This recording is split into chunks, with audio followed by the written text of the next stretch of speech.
Welcome to Designed for the Creative Mind, a podcast for interior designers and creative entrepreneurs to run their business with purpose, efficiency, and passion. Because while every design is different, the process should remain the same. Prepare yourself for some good conversations with amazing guests, a dash of Jesus, and a touch of the woo-woo, and probably a swear word or two. If you're ready to stop trading your time for money and enjoy your interior design business, you are in the right place. I'm your host, Michelle Lynn.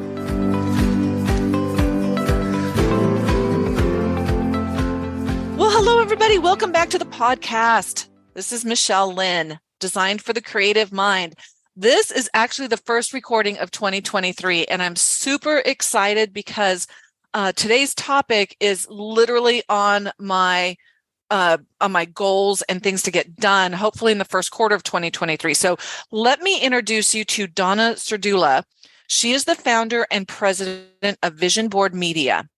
This is a professional branding company that helps individuals and companies tell their unique stories on LinkedIn and beyond. She brings dynamic brand storytelling to the masses and empowering people to dream big. That's the ink in Donna's pen.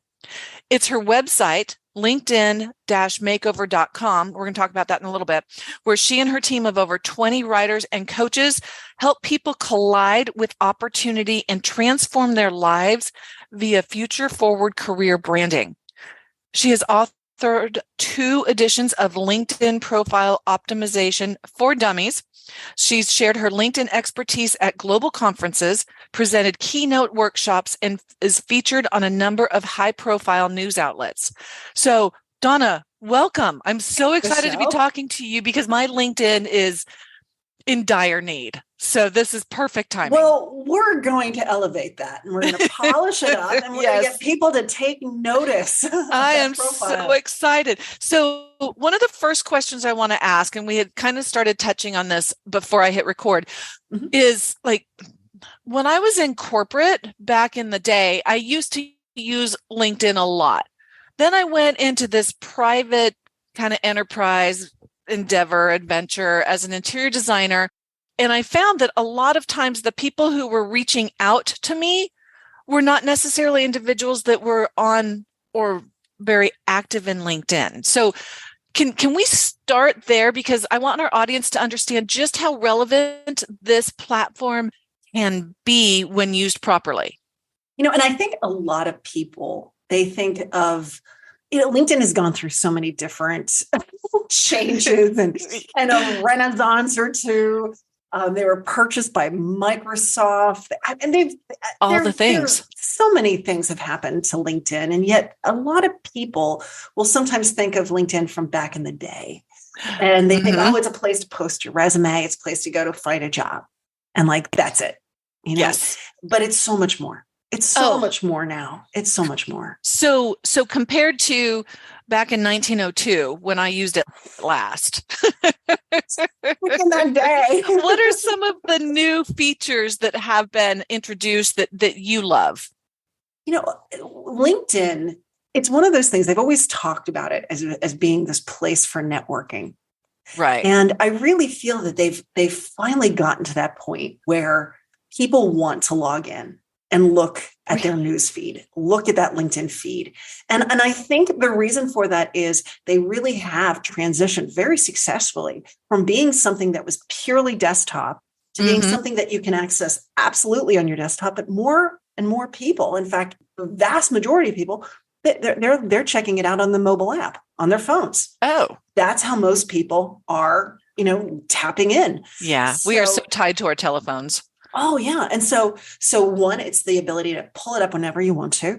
And when you go through that feed, it's no longer those boring status updates of, he updated his profile picture. He connected with somebody. Yes. And she did this and she did that. We're now seeing a really organic, authentic, informational news feed, a LinkedIn feed that you can look and you can see what people are talking about. You can jump in and you're having conversations, you're engaging, you're active, you're learning, you're developing, you're networking.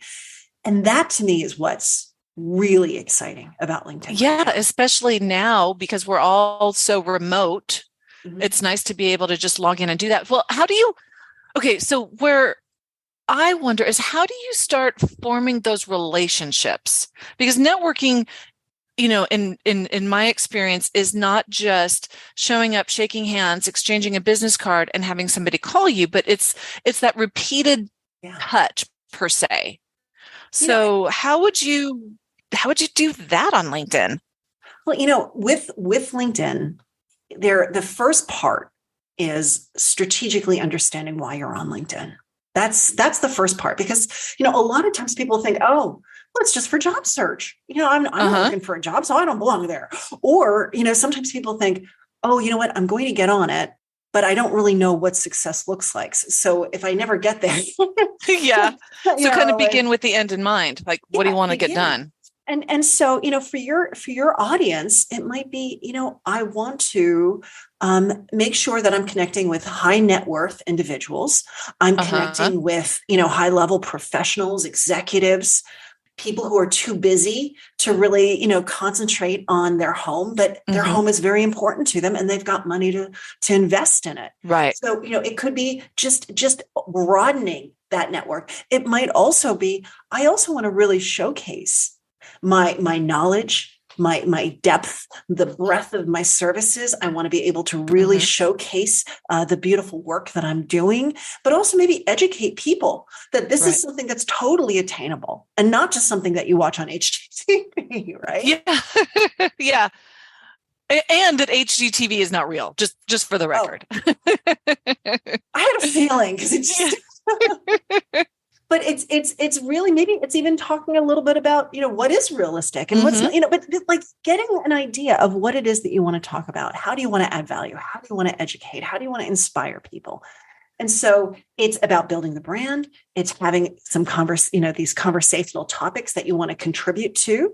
And maybe it's connecting. So why you're on it. Once you're on it, the very next thing you need to do is make sure that you're appearing in the right strategic way, because that's where I see a lot of issues.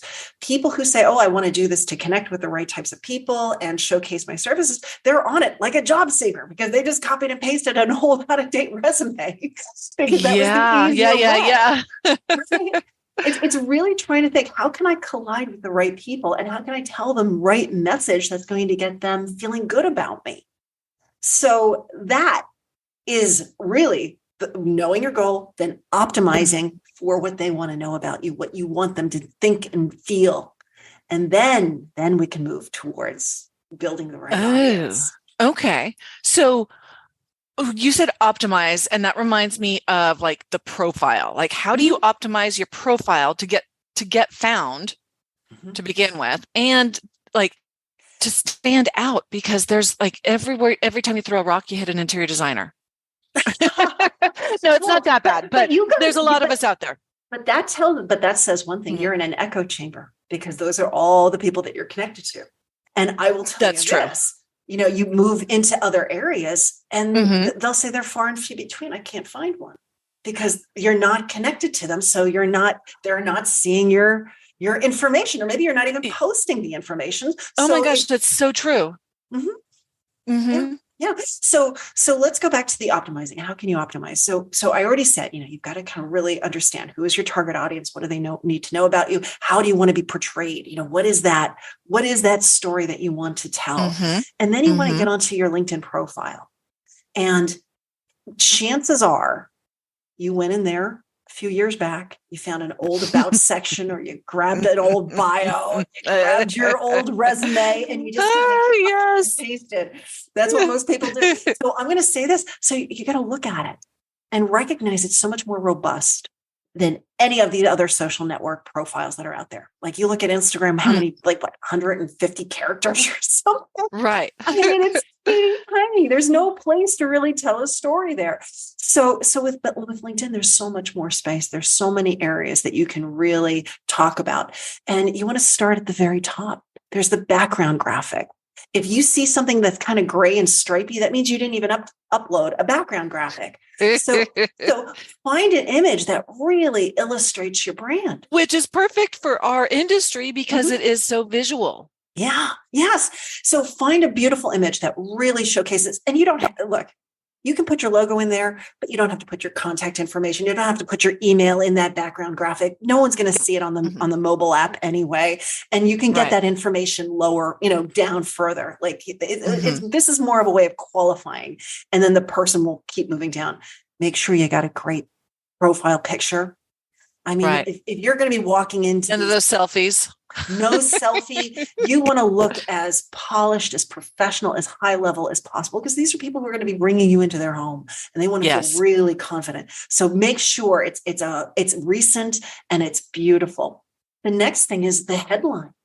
Oh my goodness. The headline by default is your current title and the company that you work at. But that doesn't compel anyone. That doesn't tell anyone anything. Right. So this is an area where you want to infuse your keywords and you want to give a bit of a benefit statement. Let people know immediately who you are and what you do and how you help. And this is important because that headline isn't just at the top of your profile. As you, if you pop up in search results, that headline's going to be there. If you post on LinkedIn, that headline's going to be there. If you're connecting or you're messaging people, that headline is going to be there because it's always your picture, your name, and your headline. So make that headline something that's so super sexy and attractive that people feel a need, compelled to click and see that full profile. Amazing. Because I just assumed it was just going to be Michelle Lynn, owner of ML Interiors Group, blah, blah, blah. And you saying you can change that and make it sexy. You got 220 characters. So you've got a big chunk there. Yeah. You can really put some effort into it. Then you're going to keep scrolling down. There's a contact information section. No one fills it out, which is crazy. They wonder why their phone doesn't ring. It's because you didn't give them their phone number. Right. You scroll down a little bit more. There is a featured section, Michelle, that no one uses, but this is links out to the different, platforms that you're on. This could be links out to your portfolio, links out to your website, links out to Instagram. Put it all there. Make it everything. Put it all there. And and it becomes a carousel and a person can click and they see these beautiful images and it's hyperlinked out. Oh my gosh, that's amazing. Okay. All right. I need to put us on pause right now and go fix mine. I'm dying to click over to LinkedIn right now. Yeah, there is so many areas. If you keep going down, then you get into the about section. This is your professional manifesto. This is your story. This is where free form, over 2,000 characters, you can say, this is why I do what I do. And these are the magical results that people see. Right. And what it's like to offer these, life-changing services. Yeah. And what was the catalyst that made you go into it? And why do you love it? Like all of that. What do you stand for? Right? Like what do you represent in your world? Because maybe that's, it's those values, I think, that really attract people. I love that because a lot of times we have to, like for my team, we have to wait to explain to our clients that what we do is we create a space where you can begin and end your day as a sanctuary so you can go out and be the best professional that you're going to be. Yeah. So let us start you off and then let us come home and nurture you so that you have that safe place. I mean, how perfect would that be to put in a LinkedIn? Oh, absolutely. That's what we want. Yeah. This is at genius. At the same time, Michelle, I want people to realize the profile is about them too. So you want to tell your own story because people want to know, is this the person that I want to call? Or is she just going to be pure business? Like this is where we can find commonalities and talk about your passions and talk about your mission and, talk about what made you who you are today. Because I'm sure a lot of people, their career path wasn't a straight line. Right. So maybe it's because you have that background in corporate that makes you such a great person for other executives because you speak their language. And Donna, what you're saying is so true because when I'm coaching interior designers, I share with them that, hey, you know what? at the end of the day, they hire you because they like and trust you. We can all come up with beautiful rooms, but it's going to be what you bring to the table as an individual. So showcasing it here to a certain extent without going into your grandma's maiden name. But we don't want to go that far. Yeah. But again, it's being very strategic and saying, what do they need to know to feel comfortable, to feel good about me? And what do I want to share? Like, I'm not saying, the color of your, yeah, all the things. But like, what is it that you like? Because people don't know what to think.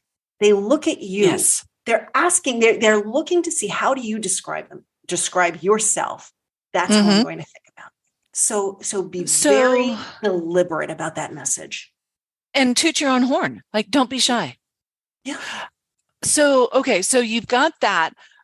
How do you get from this is who I am, this is what I do, to being perceived as like the expert in the industry? Like, this is why you can trust me, or I know what I'm doing.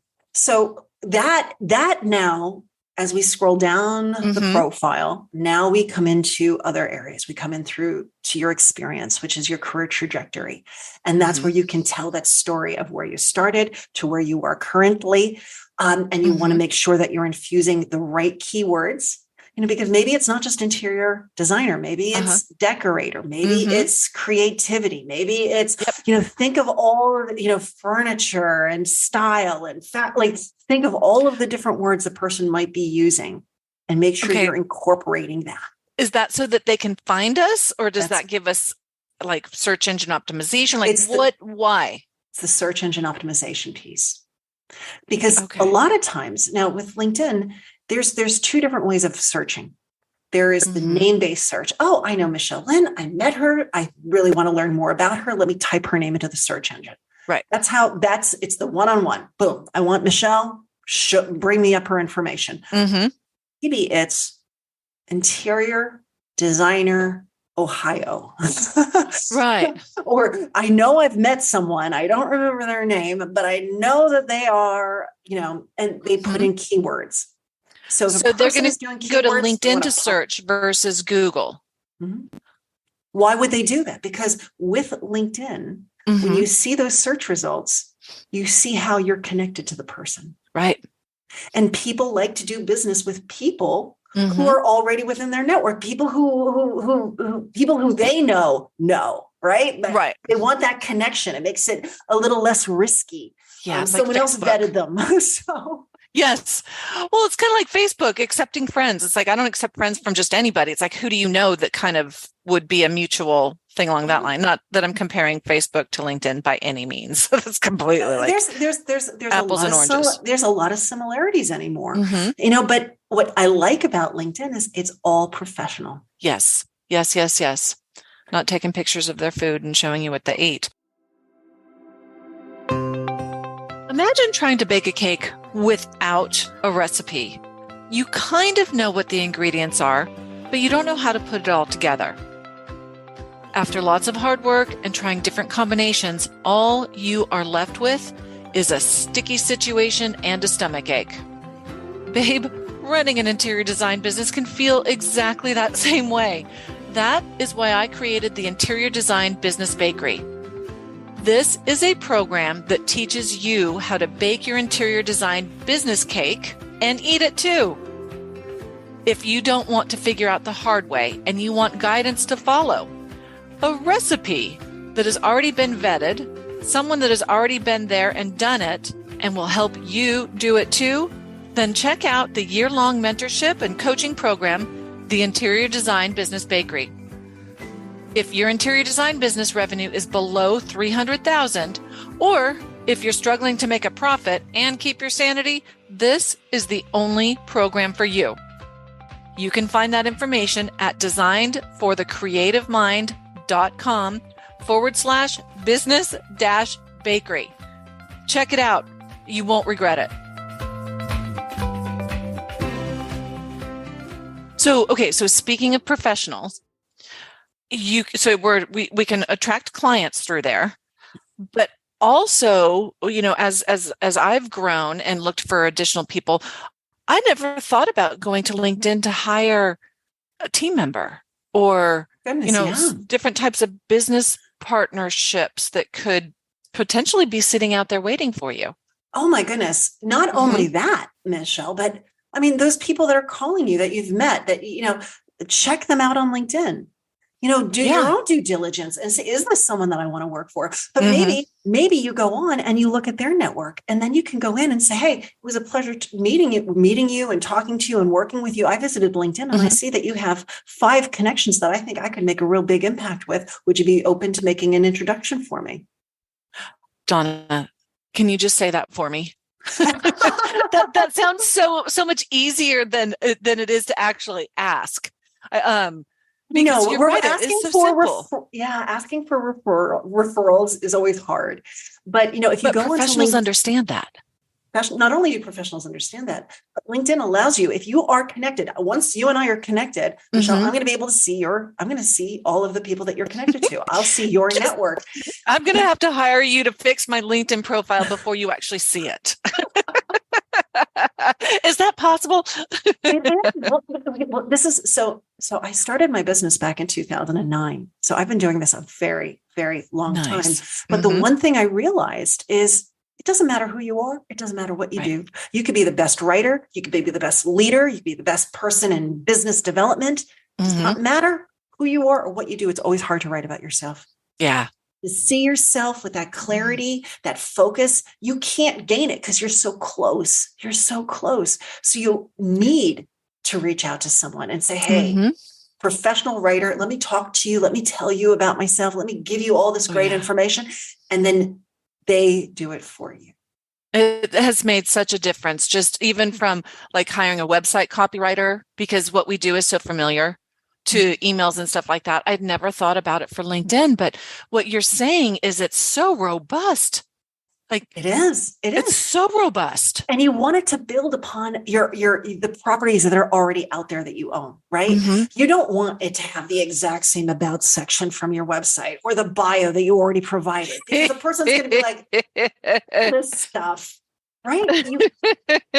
They came to your profile because they want to learn a little bit more. Yes, and I would be the one just copy paste. Oh, I've got a bio. Just put it up there. So, yeah, you're right. Let's give it a little bit of extra flavor wherever you go. Yeah. How do you navigate? So, I have a personal profile, right? And let's say some of our audience may not have a personal profile because they don't come out of corporate.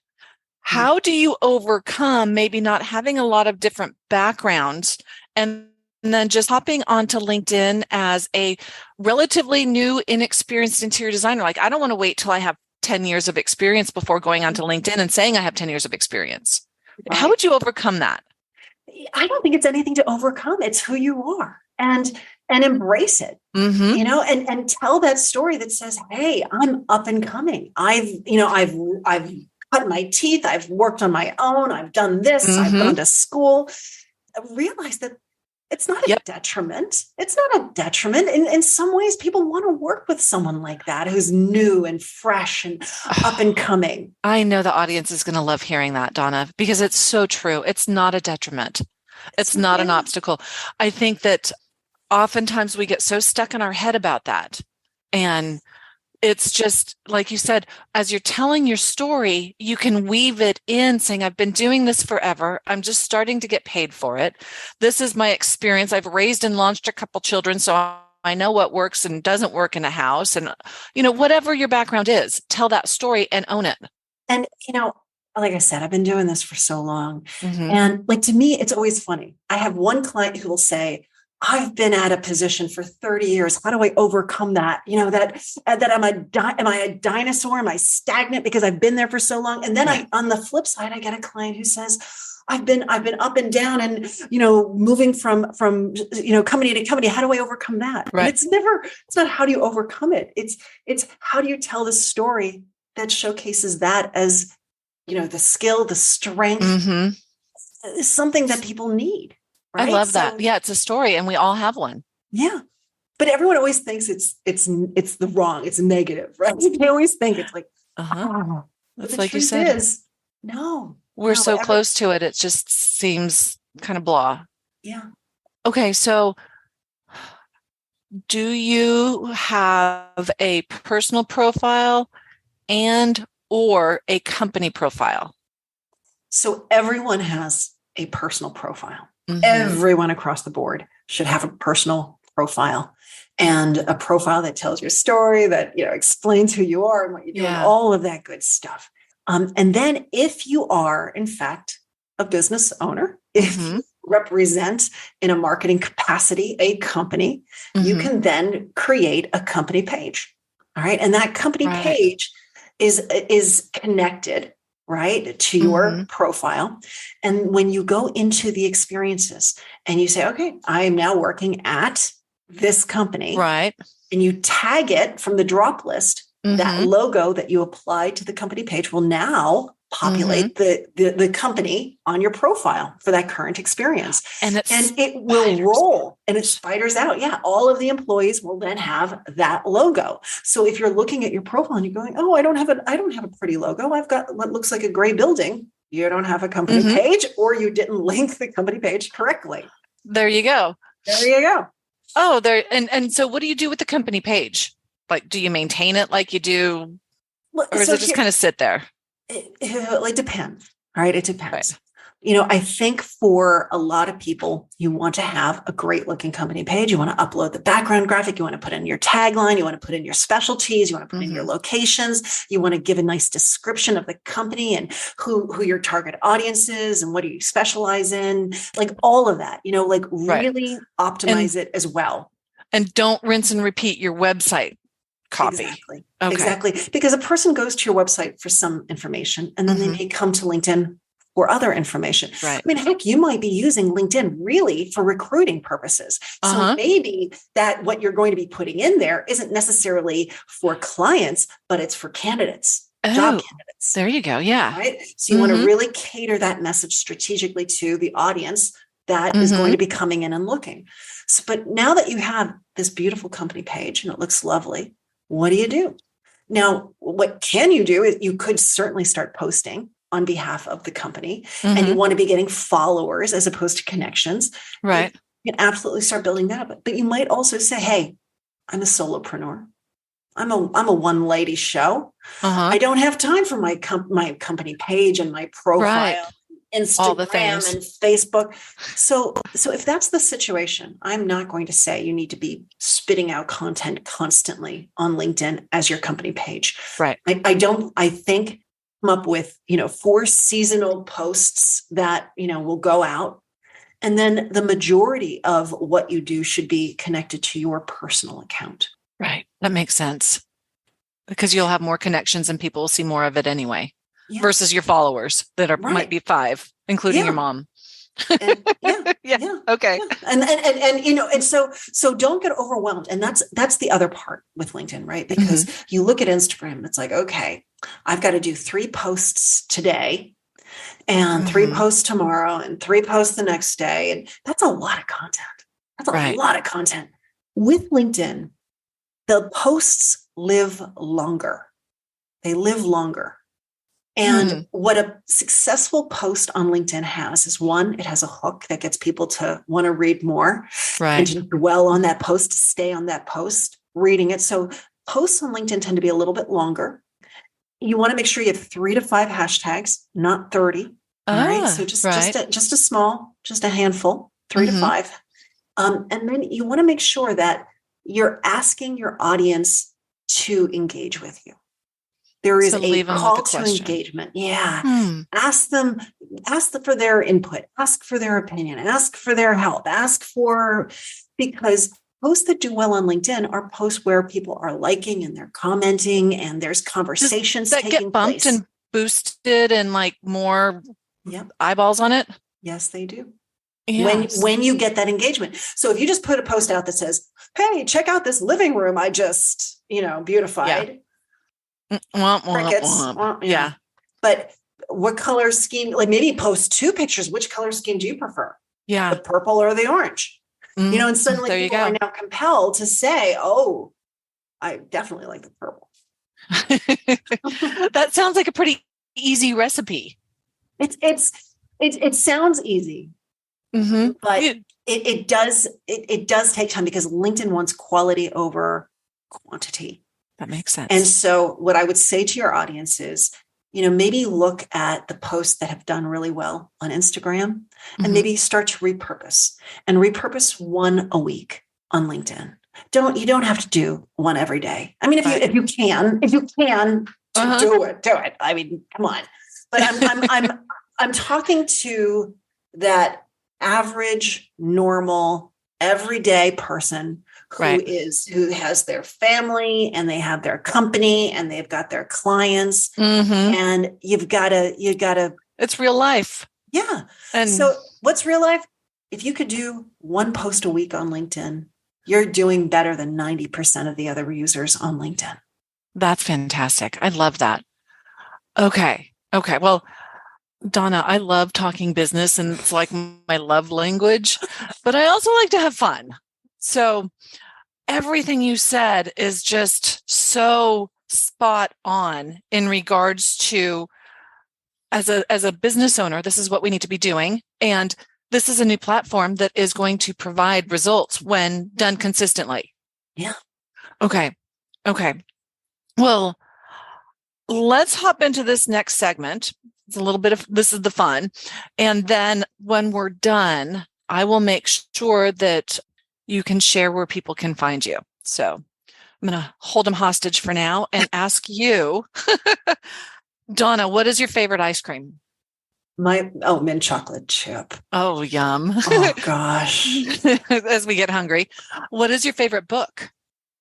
Can I say mine? Yeah, I think that's a great idea. I love that one.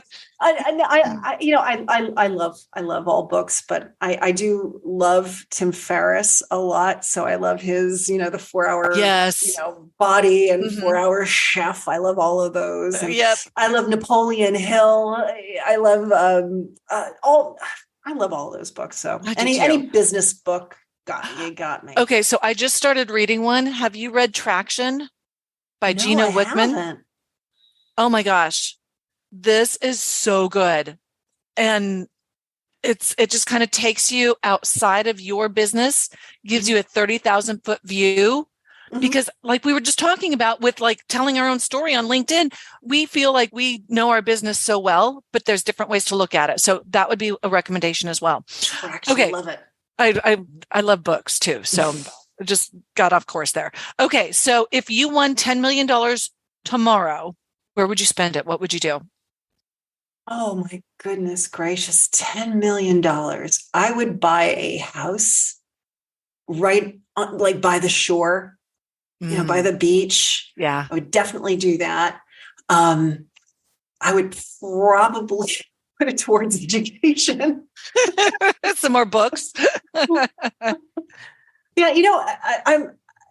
think I'm more of a practical type. I was always I was really amazed at all of the millionaires who were buying, building rockets to the moon. You've got to have a lot left over to build a rocket to the moon. Well, and depending on where you bought your beach house, a lot of it could be gone. A lot could be, yes. Yeah. So if you couldn't be in the profession you're in now, you just mentioned education. If you couldn't be in the profession you're in now, what would you be instead? What would you be doing? What would I be doing if I wasn't doing this? I would probably be a teacher. Yeah. Which you kind of are. Yeah.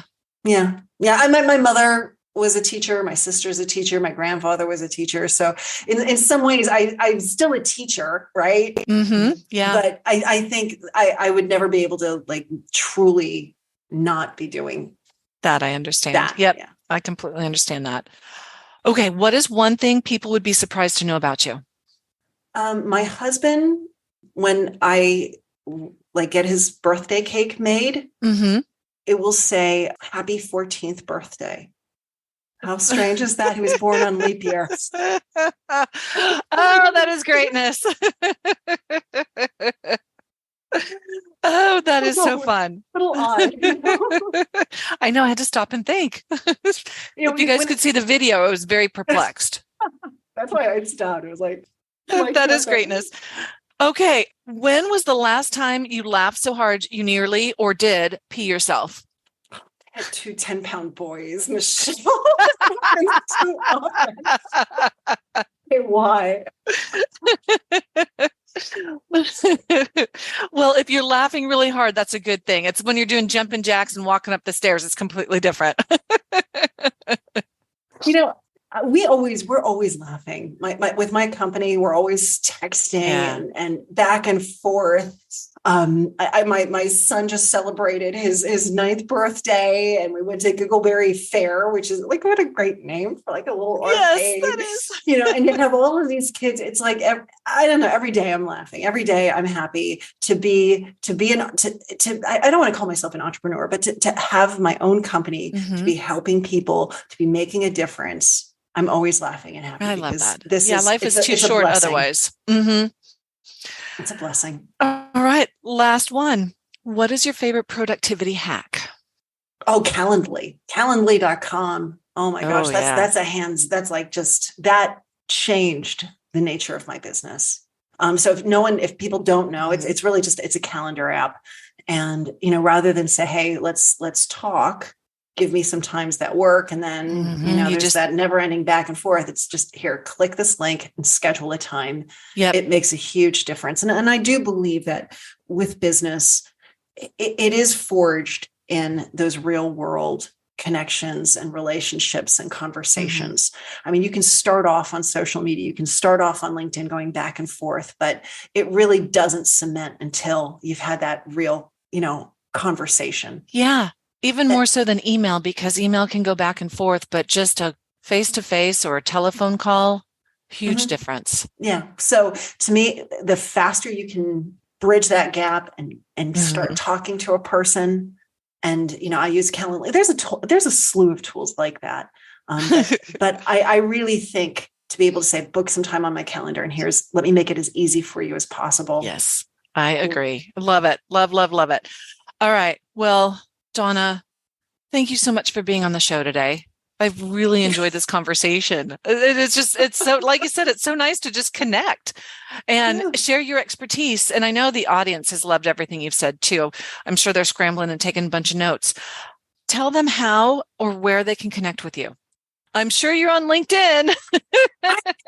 Seems that I'm absolutely on LinkedIn. You can follow me on LinkedIn, but you can visit my website, which is linkedin-makeover.com. Actually, you don't even need to put the dash, linkedinmakeover.com.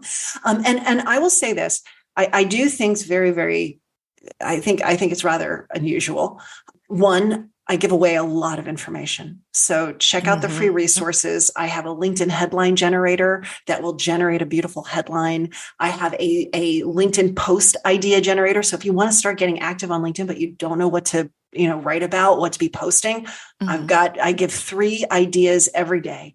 And these are easy topics that just spur, like, oh, this is something I can write about. This is something I can post. And I even put the hashtags in there. So it makes it really, really simple. But if you're looking and saying, hey, I want someone to write my LinkedIn profile, or I've got a team of designers and all of them need to look good and I need them all to look cohesive and unified and high level, we can do that. All of our pricing is on our website and you can easily book time. My phone number is there. Pick up the phone and call me. Fabulous. I'm here and I love interfacing and dialoguing with people. I can tell. It comes across. And I think that when you're passionate about what you do, people feel that, and it allows for that enthusiasm to trickle over into what we take away and do. So thank you so much. It's awesome. Okay. I will make sure all of those details are in the show notes so the audience can reference those in case y'all are driving. And for those of you who can benefit from even more resources surrounding the business of running your interior design business, as a reminder, I have a growing community on Facebook's private group. Okay, it's called the Interior Designers Business Launchpad. And then, of course, there's my paid program called the Interior Design Business Bakery. And we've got this podcast and just all sorts of different ways that we can connect. So head on over to designedforcreativemind.com and let's connect. And thank you again, Donna, for being here. Thank you. I really appreciated it. Hey, y'all. So after I signed off with Donna, she let me know that she actually has a little mini course that can help you DIY your profile instantly. It's optimizing your LinkedIn profile, fast, easy, lots of copy and paste, ideas, examples, and so forth. So you can go to, and she's given us a discount. So if you go to www.linkedinmakeover.com/LinkedIn-training-guides, go to that. I'm going to put this in the show notes as well, and use the code DFCM, designed for the creative mind, DFCM. And she is offering a discount to the audience. Y'all, it's already so low priced. I told her she needed to increase the price. So hurry on over, check that out, and let me know how it works. Hey, y'all. If you love the show and find it useful, I would really appreciate it if you would share with your friends and followers. And if you like what you're hearing, want to put a face with a name, and get even more business advice, then join me in my Facebook group, the Interior Designers Business Launchpad. Yeah, I know, it's Facebook. But just come on in for the training and then leave without scrolling your feed. It's fun. I promise you'll enjoy it. And finally, I hear it's good for business to get ratings on your podcasts. So please drop yours on whatever platform you use to listen to this. We're all about community over competition. So let's work on elevating our industry one designer at a time. See you next time.